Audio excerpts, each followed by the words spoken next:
A aprovação do novo Fundeb trouxe avanços importantes para a educação pública brasileira, mas a luta por liberdade educacional está longe de acabar. O governo, enfim, apresentou sua proposta para a reforma tributária e, adivinha, ela é muito pior do que as outras propostas que já caminham no Congresso. Para falar sobre isso, hoje temos participação de Pedro Cunha Lima, Tiago Mitrô, Leonardo Regazzini e Daniel Duque. Também vamos conhecer o líder Livres, Juan Saavedra. Veja agora o Livres Notícias.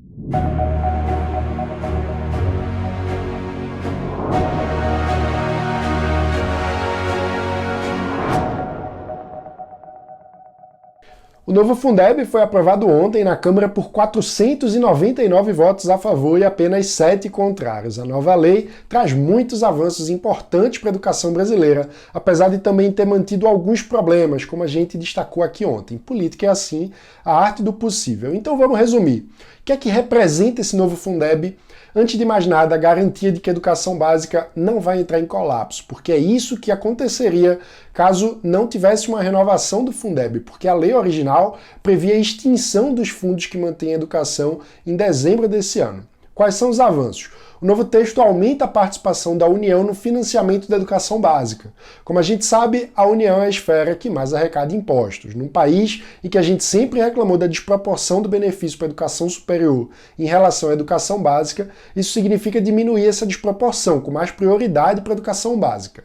Outra coisa essencial, o financiamento agora vai ter vinculação também à eficiência. Para um estado ou município receber mais, vai ter que se empenhar em aumentar o desempenho dos alunos no IDEB. Isso é muito importante, porque como mostra os estudos do nosso conselheiro acadêmico Ricardo Paz de Barros, e a gente destacou isso ontem, 80% da desigualdade na educação brasileira é gerada por ineficiência da gestão estatal. Então adicionar esse incentivo por mais eficiência é uma grande vitória. O presidente da Comissão de Educação da Câmara, o nosso associado Pedro Cunha Lima, celebrou essa conquista no plenário. Um dia histórico para a nossa nação brasileira, sobretudo pelo diagnóstico atual da nossa educação, sobretudo pelos nossos pecados até aqui. Um país que não tem ainda vaga na creche para a criança mais pobre. Menos de 30% das crianças mais pobres possuem vaga na creche.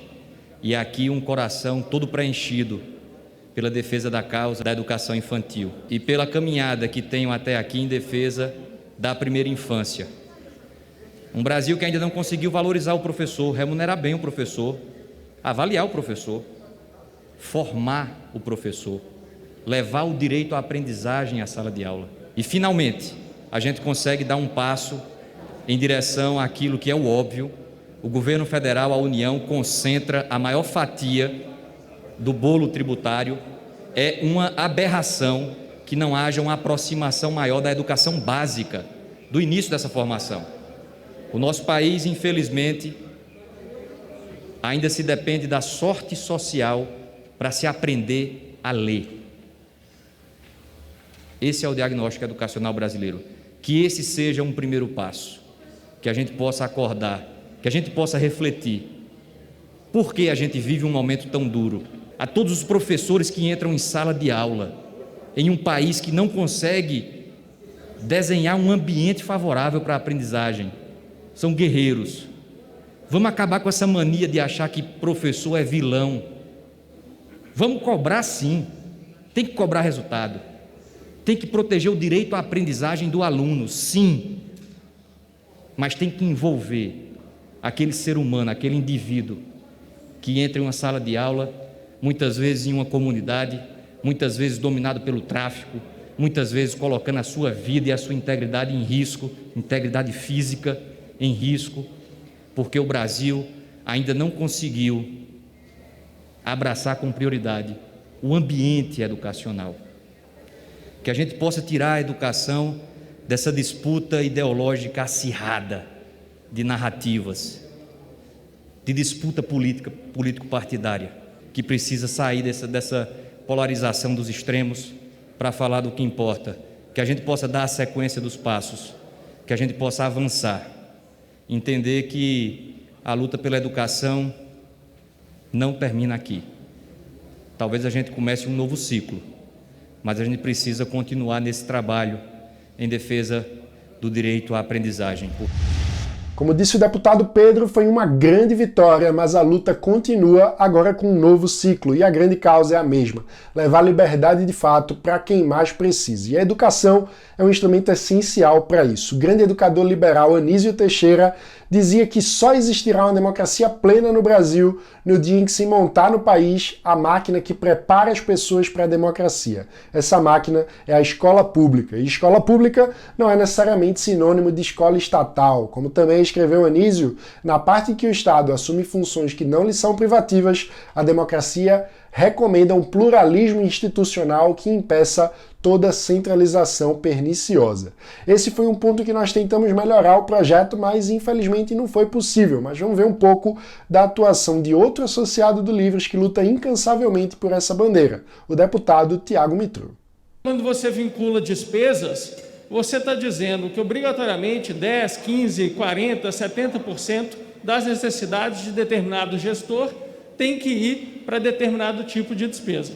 Em qualquer exemplo, a gente vai estar acreditando que nós aqui, 513 deputados, mais 81 senadores, conhecemos mais do que a realidade dos 5.570 municípios brasileiros em relação a como que eles têm que gerir seus gastos. Ao definirem pelo gestor local como ele tem que utilizar seu recurso, são prejudiciais a quem conhece a realidade dos municípios brasileiros, a quem está lá na ponta, e a gente sabe que despesa obrigatória no Brasil você coloca e depois não consegue mais tirar. E além disso, essa regra também parte de uma premissa, que é a premissa que a entrega via estatal é a única possibilidade de entrega da educação pública no Brasil. Isso não é verdade. No ensino superior nós não fazemos isso, na saúde nós não fazemos isso, por que não na educação básica? Acreditamos que a única educação pública que pode existir é entregando 100% para a estrutura estatal. E manteremos a nossa convicção, independente de pressão ou de mensaginha que recebamos o dia inteiro aqui no celular. A gente consegue justificar cada um dos nossos votos e não temos vergonha dos votos que a gente coloca, porque é esse o nosso papel. É trazer as ideias liberais para dentro desse parlamento e para poder oferecer uma oportunidade diferente para o Brasil. Após mais de 1 ano e meio de promessas, ontem, enfim, a semana que vem chegou, né? O governo Bolsonaro apresentou seu projeto de reforma tributária numa entrevista coletiva do ministro Paulo Guedes. A proposta é pífia e pode significar aumento da carga tributária. Quem vai analisar agora pra gente é o economista, doutor em economia, professor da UFAM e conselheiro do Livres, Leonardo Regazzini. Bom, depois de 1 ano e meio de espera, desde o início do governo Bolsonaro, finalmente o governo enviou para o Congresso seu projeto de reforma tributária. E adivinhem só, né? Para surpresa de 0 pessoas, a montanha pariu um rato, né, mano? Aliás, um filhote de rato. A proposta enviada pelo governo, ela é muito tímida no enfrentamento da complexidade do nosso sistema tributário. Ela se limita a unificar PIS e COFINS, 2 tributos federais que incidem sobre a produção. É claro que a unificação é bem-vinda, é claro que isso torna o nosso sistema mais simples do que ele é hoje, mas é uma mudança muito tímida. A gente tem uma janela de oportunidade política que o Brasil está vivendo nesse momento, a maior parte dos agentes econômicos e políticos conscientes da necessidade de fazer reforma, e o governo, ao invés de aproveitar esse momento, se limitou a um projeto muito tímido. Diz que vai mandar mais coisas nos próximos 15 dias. Bom, se a gente está acostumado com os prazos do governo, a gente pode esperar alguma coisa nos próximos 2 anos, certo?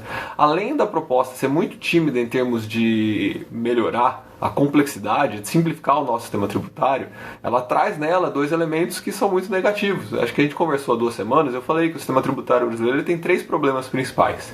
O primeiro lugar, o nível da carga tributária, que é muito elevado para um país em desenvolvimento. Em segundo lugar, a complexidade do nosso sistema tributário. E em terceiro lugar, a regressividade. O nosso sistema é muito regressivo. A proposta que o governo traz, ela simplifica o nosso sistema tributário ao juntar PIS e COFINS em um único tributo, a CBS, né? A contribuição que vai ser formada pela união dessas 2 contribuições. Só que ao mesmo tempo em que ela ataca o problema da complexidade, o governo colocou ali de jabuti na brincadeira um aumento da carga tributária. A gente ainda está entendendo melhor a dimensão desse aumento, mas a alíquota sai de 9,75% para 12%. Além de tudo, trata-se de um tributo indireto, um tributo que vai compor preço, um tributo que onera mais intensamente as famílias mais pobres, um tributo, portanto, que torna o nosso sistema tributário, um aumento, né, que torna o nosso sistema tributário ainda mais regressivo. Então, a gente avançou muito pouco em termos de simplicidade, mas junto esse avanço trouxe 2 retrocessos, em termos de nível da carga tributária e em termos de regressividade do sistema. Eu fiquei muito decepcionado, mano. Como a gente sabe, apesar do governo só ter apresentado sua proposta ontem, o Congresso já vem debatendo outras propostas de reforma tributária. E como é que se sai a proposta do governo em relação a essas outras? Vamos ouvir o comentário do economista e associado do Livres, Daniel Du. A reforma tributária é uma das medidas mais importantes para a gente destravar a economia e colocar ela num novo rumo de desenvolvimento econômico. A gente precisa uniformizar alguns impostos, unificar alguns impostos, mudar de um desenho de em cascata que existe hoje, em que impostos incidem sobre impostos, enfim, para criar um imposto de valor agregado, que aí é a principal proposta que existe em relação às reformas tributárias discutidas. Nesse sentido, a gente tem a PEC 45 na Câmara, que unifica 5 impostos, e a gente tem a PEC 110 no Senado, que unifica 9 impostos. Além de grandes diferenças entre elas, a gente tem essa principal diferença. E agora o governo ele coloca uma nova proposta em jogo, que é uma nova proposta de reforma tributária do governo federal, em que ele propõe a unificação apenas de 2 impostos, o PIS e o COFINS, apenas impostos federais, que ele considera mais fáceis de serem aprovados. Ora, apesar de que a mudança ela vai no sentido correto, ela é muito inferior às propostas que já estavam sendo discutidas no Congresso e que teriam muito mais capacidade realmente de colocar aí o Brasil numa nova trajetória de crescimento econômico. A gente ainda tem outros problemas que o governo está trazendo para essa discussão de reforma tributária, como, por exemplo, a insistência na instituição de um imposto sobre pagamentos digitais, que está sendo chamada aí de uma nova CPMF. O Congresso já falou, o Rodrigo Maia já falou, o Davi Alcolumbre também já falaram que não tem espaço, não tem qualquer tipo de vontade política de aprovar um imposto nesse sentido, mas ainda assim o governo federal continua tentando aprovar sem qualquer tipo de base, estudo para que justifique a sua implementação, como por exemplo uma suposta substituição da oneração da folha de trabalho, que custa muito mais do que uma possível receita advinda dessa nova CPMF. Então o melhor a fazer hoje é a gente apoiar propostas que estão no governo, no Congresso, discussão entre a PEC 45 e 110, há diferenças importantes entre elas, mas as duas são muito mais ambiciosas e muito mais eficazes aí em realmente mudar o sistema tributário nacional. E agora chegou a hora da gente apresentar o advogado Juan Saavedra, líder Livres em Porto Alegre. Coordenador do Livres em 2019 e tem uma longa caminhada na instituição desde o seu surgimento como associação e como movimento. Eu coordenei a campanha deputado estadual do Fábio Osterman, eleito com 48.897 votos. Fui chefe de gabinete dele até abril desse ano, quando saí do cargo para me dedicar à organização da minha pré-campanha a vereador aqui na minha cidade. É um grande prazer e um orgulho fazer parte desse time de líderes livres. Esse foi o Livres Notícia de hoje e não se esqueça, deixa aqui o seu like, se inscreve no canal e ativa o sininho para não perder as notificações. Hoje à noite tem Livres Mercado às 19 horas. Paulo Gontijo conversa ao vivo com Pedro Salomão sobre empreendedorismo e felicidade. Não perca, o Livres Notícia, como você sabe, de segunda a sexta traz sempre os principais destaques do dia para quem defende a liberdade por inteiro. Obrigado e até a próxima.